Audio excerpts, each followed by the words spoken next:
राम नाम की लूट है, लूट सके तो लूट, अंत काल पछताओगे जब तन मन जइहे छूट। ओम साई राम मित्रों, आज का ब्लॉग आप सभी हमारे साईं परिवार के लिए विशेष लाभकारी और कल्याणकारी है, क्योंकि आज के ब्लॉग में हम अपने साईं परिवार के लिए साईं बाबा के 5 ऐसे महान उपाय लेकर के आए हैं जो पूजा में करने मात्र से बाबा अति प्रसन्न होते हैं और आपको समस्त क्षेत्रों में सर्वश्रेष्ठ सफलता प्रदान करते हैं। आपके ऊपर साईं बाबा की कृपा सदैव विराजती है। तो आइए सबसे पहले तो ये बात करते हैं कि साईं इस कलयुग में किस प्रकार से अपने भक्तों पर कृपा दृष्टि बरसाते हैं, उसके बाद उपाय जानते हैं। देखिए, आप लोगों ने ब्रह्मास्त्र का नाम सुना होगा, और ब्रह्मास्त्र वो चीज होता था कि उसको छोड़ने के बाद वह अपने लक्ष्य का भेदन करके ही वापस आता था। ये होता था ब्रह्मास्त्र। आज के कलयुग में साईं एक ऐसे सदगुरु हैं जिनकी अगर हम आराधना पूजा प्रार्थना करते हैं तो ऐसे ब्रह्मास्त्र के रूप में है जो अपने भक्तों की सदैव मनोकामनाओं को पूरी करते ही करते हैं। ये कैसे? सच्ची श्रद्धा और सबरी के साथ जो भी साईं भक्त बाबा की पूजा आराधना करता है, नित नए सोपानों को वह प्राप्त करता है। यश कीर्त पद प्रतिष्ठा सदैव उसके चरणों में विराजती है, क्योंकि साईं के श्री चरणों में जो ध्यान लगाता है, बाबा उसकी समस्त रूप में समस्त भूतों में हमेशा कल्याण ही करते हैं। तो एक चीज तो आपको जानना है कि साईं की आराधना और पूजा का विशेष महत्व कब है, क्या करना है, क्या नहीं करना है। देखिए, क्या नहीं करना है ये आप जान लीजिए। बाबा की कोई भी पूजा कभी भी किसी गलत उद्देश्य के लिए नहीं करना चाहिए, क्योंकि वैसे तो किसी भी पूजा का विधान नहीं है गलत उद्देश्य से करने के लिए।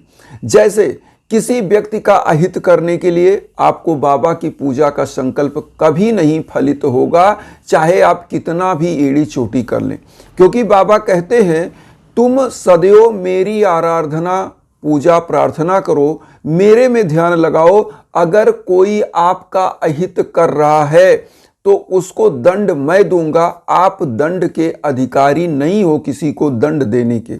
इसलिए बाबा स्वयं आपके रक्षक हैं। बाबा क्या कहते हैं 11 वचन में, जो शिरडी में आएगा आपद दूर भगाएगा, चढ़े समाधि की सीढ़ी पर, पैर तले दुख की पीढ़ी पर, त्याग शरीर चला जाऊंगा, भक्त हेतु दौड़ा आऊंगा, मन में रखना दृढ़ विश्वास, करे समाधि पूरी आस, मुझे सदा जीवित ही जानो, अनुभव करो सत्य पहचानो, मेरी सरल आ खाली जाए, हो तो कोई मुझे बताए, जैसा भाव रहा जिस जन का वैसा रूप हुआ मेरे मन का, भार तुम्हारा मुझ पर होगा, वचन न मेरा झूठा होगा, असहायता लो भरपूर, जो मांगा हुआ नहीं है दूर, मुझ में लीन वचन मन काया, उसका ऋण ना कभी चुकाया, धन्य धन्य वह भक्त अनन, मेरी सड़ तज लेना नन।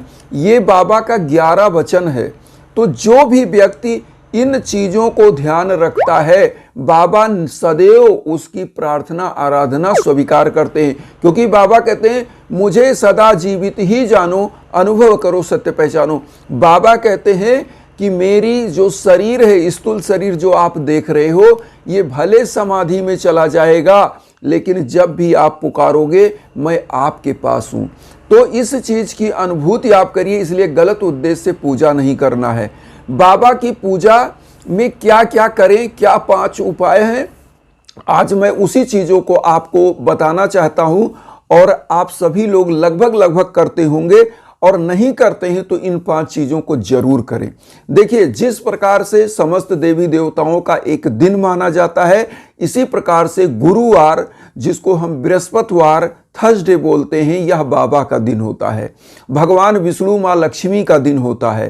तो इस दिन गुरुवार को जो भी गुरु तत्व की आराधना करता है, गुरु की पूजा करता है, उसके जीवन में कभी कोई अंधकार नहीं होता है। क्योंकि आप सब लोग जानते हैं, लिखा है ना, गुरुर् ब्रह्मा गुरुर्विष्णु गुरुर्देव महेश्वरा गुरु साक्षात परब्रह्म तस्मै श्री गुरुवे नमः। मतलब गुरु ब्रह्मा विष्णु महेश के रूप में है, त्रिदेवों के रूप में, मतलब तीनों देव जो हमारे सृष्टि के मेन त्रिदेव हैं ब्रह्मा विष्णु महेश, उसके रूप में गुरु है। तो अगर आप गुरु की पूजा कर लेते हैं तो त्रिदेवों की पूजा से भी बड़ा हो जाता है। तो इसलिए बाबा की पूजा गुरुवार को, जो गुरुवार को विशेष क्या करें, बाबा की पूजा नियमित रूप से जैसे करते हैं करें, लेकिन गुरुवार को बाबा का जो सबसे प्रिय भोग है वह है खिचड़ी। तो खिचड़ी का आप भोग लगाएं, स्वयं दूसरों को बांटें और स्वयं के परिवार में भी बांटें और स्वयं भी ग्रहण करें। ऐसी मान्यता है कि बाबा का प्रसाद जितना बंटता है, जितना आप गरीबों दीन दुखियों में लोगों में बांटते हैं, उतना ही बाबा की कृपा आपके जीवन में आती है। क्योंकि बाबा खुद जितना भी भिक्षाटन करके लाते थे उसको खिचड़ी बनाकर, अन्न प्रसाद बना करके लोगों में बांट दिया करते थे। तो इसलिए आपको ये उपाय करना है प्रथम। द्वितीय उपाय क्या होता है कि जब भी बाबा का पूजा करें, डेली की पूजा में, नित्य प्रति की पूजा में, गुरुवार को भी स्पेशल रूप से बाबा को घी का दीप जलाएं। गुरुवार को घी का दीप जलाना चाहिए।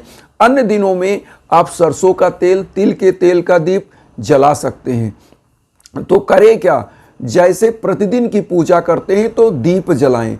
दीप जलाना इसलिए अच्छा माना जाता है कि आपके घर की समस्त नकारात्मक ऊर्जाएं समाप्त हो जाती हैं। आप लोगों ने खुद पढ़ा होगा, सुना होगा कि बाबा खुद शिरडी में द्वारका माई में तेल का एक दीप जलाते थे और खुद बैठकर एकटक उसको निहारा करते थे। तो बाबा प्रतिदिन इस दीप को क्यों जलाते थे कि वह समस्त सृष्टि के मानव और जीव आत्माओं के ऊपर जो अंधकार छाया हुआ है, उनके दिमाग पर, उनके हृदय पर, उसको दूर किया जाए, उनके कष्ट को मिटाया जाए। तो दीप जलाने से क्या होता है, आपके घर का वास्तु दोष दूर होता है, आपके घर की नकारात्मक ऊर्जाएं दूर होती है, आपका परिवार निरंतर वृद्धि विकास करता है और धन लक्ष्मी का साक्षात आगमन होता है। अब यहाँ दो हो गया, दूसरा दीप जलाना। बाबा का जो तीसरा है, गुरुवार को किसी भी साईं मंदिर में जाएं, किसी भी साईं मंदिर में, वहां एक हाजिरी लगाएं।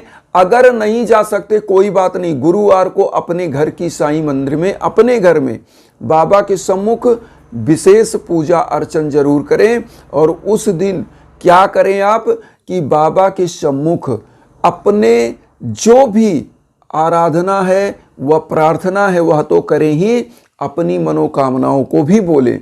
ये होता है आपका तीसरा दिन। अब तीसरा उपाय, चौथा उपाय क्या है आप ये समझ लें। चौथा उपाय, जब भी जीवन में कोई भी समस्या आती है, जब भी जीवन में कोई समस्या आती है, मैं बार बार यह चीज बोलता हूं, चौथा उपाय में आपको आता है यज्ञ याजन हवन पूजन। जब भी जीवन में कोई भी बाधा आए तो आप लोगों को अपने नाम गोत्र पर संकल्प करा करके यज्ञ याजन हवन जरूर कराना चाहिए। इसीलिए हम इंस्टाग्राम का लिंक भी देते हैं आपको वीडियो में कि आपको कहीं भटकना ना पड़े। आप अगर कोई भी संपर्क करना चाहते हैं, हमारे वीडियो पे इंस्टाग्राम का लिंक है, आप स्क्रीन पर देखते होंगे, उसी पर आप जो है हमसे संपर्क करिए। इंस्टाग्राम का ऐप से उसको डाउनलोड कर लीजिए, उसी पर हमसे बात कर लीजिए। आप जो चाहते हैं मैसेज करके, फ़ोन कॉल कर सकते हैं, उससे वॉइस कॉल, उस पर बात हो जाती है और बहुत ही इजी तरीके से आपसे हमारा संपर्क हो जाता है। तो ये चीज़ है। अब आते हैं पांचवा चीज़ जो सबसे बड़ा चीज़ है कि गरीबों दीन दुखियों के लिए दान दक्षिणा जरूर निकालिए। उनके लिए जो भी आप दशांश के रूप में जो आप कमाई करते हैं उसमें से कुछ अंश निकाल कर रखें। उनके लिए, जैसे ठंडक का सीजन आ रहा है तो कुछ वस्त्र दान करना, बाबा की मंदिर में जाना, वहाँ पर कुछ फल फूल आदि गरीबों में वितरण कर देना बाबा को चढ़ाने के बाद। या आपको और क्या करना चाहिए, जो भी आपके साथ सामर्थ्यवान हैं उन सभी लोगों को क्या करना चाहिए, मिला करके आप लोग भंडारे का आयोजन कर लें। इससे क्या होता है कि अन्नदान महादान माना जाता है। और साईं बाबा खुद अपने जीवन काल में, अगर साईं का नाम लेते हैं ना, तो बाबा का सबसे अच्छा चीज क्या उभर कर जहन में आता है कि बाबा निस्वार्थ भाव से सबको खिलाते थे, उदर पूर्ति करते थे। और आप सभी लोगों को पता होगा कि साईं का नाम लेते ही साईं बाबा का सबसे दृश्य क्या आता है कि बाबा का आपने देखा होगा, हम लोगों ने मूर्ति देखी होगी, फोटो देखी होगी कि एक हांडी में बाबा हाथ डाल के चला रहे हैं, अन्न चला रहे हैं, लोगों को खिलाने के लिए बना रहे हैं। तो ये सबसे बड़ा प्रभाव है बाबा का कि बाबा ने जो हम लोगों को मैसेज दिया, अन्नदान महादान। क्योंकि जब आप किसी आत्मा की उदर पूर्ति करते हैं तो आपके राहु केतु शनि समस्त ग्रह, शुक्र, जितने भी ग्रह हैं, 9 ग्रहों की शांति होती है और जीवन हमेशा सुखमय होता है। आपके कष्ट, रोग, दोष, कलेश, विकार दूर हो जाते हैं जब आप अन्नदान करते हैं। तो इसलिए अन्नदान का विशेष महत्व बताया गया है। और वस्त्र दान करने से आपके शरीर के समस्त दर्द, दुख, रोग दूर होते हैं। तो आप इन सभी लोगों को, इन हमारे जो गरीब बंधु बांधव हैं, जो वंचित हैं समाज के, उनके मदद के लिए भी खड़े हों, क्योंकि साईं खुद अपने जीवन में यह चीज़ किया करते थे। अगर हम एक सच्चे साईं भक्त हैं तो हमारा कार्य क्या होना चाहिए? गरीबों, दीन दुखियों को जहां देखिए, जिस लायक आप हैं उतनी मदद जरूर करिए। हम ये नहीं कहते कि जिस लायक आप नहीं हो उससे ज़्यादा मदद की आवश्यकता नहीं है। आप उतनी मदद करिए जितना आप सक्षम हैं। चीज़ और आप ध्यान दीजिए, कलयुग में जो साईं सच्चरित्र का पाठ करता है, साईं बाबा के इस साईं सच्चरित्र का जो पाठ करता है, जिसमें बाबा की समस्त लीलाओं का वर्णन है, तो वह कभी भी इस भवसागर में फंसा नहीं रह सकता। उसका कल्याण सदैव बाबा करते हैं, क्योंकि साईं लीलाओं का जो पाठ करता है वह समुद्र में गोते लगाकर जिस प्रकार से नाविक या गोताखोर मोतियों को लाता है, उसी प्रकार से आपके जीवन में सदैव आपको नई नई चीजें, नई नई ऊर्जा आपको प्राप्त होती रहती हैं। इसलिए साईं सच्चरित्र का सप्ताह पारायण, साईं सच्चरित्र का पाठ आपको करते रहना चाहिए। तो इन्हीं भावनाओं के साथ एक चीज कहेंगे कि वसुधैव कुटुंबकम की जो भावना हम लेकर चल रहे हैं, उसमें आप सभी लोग अपना आशीर्वाद चैनल को सब्सक्राइब करके दीजिए। उन साईं भक्तों तक वीडियो को जरूर शेयर करिए जो किन्हीं कारणों से कष्ट में, दुख में। इसी भावना के साथ ओम साईं राम।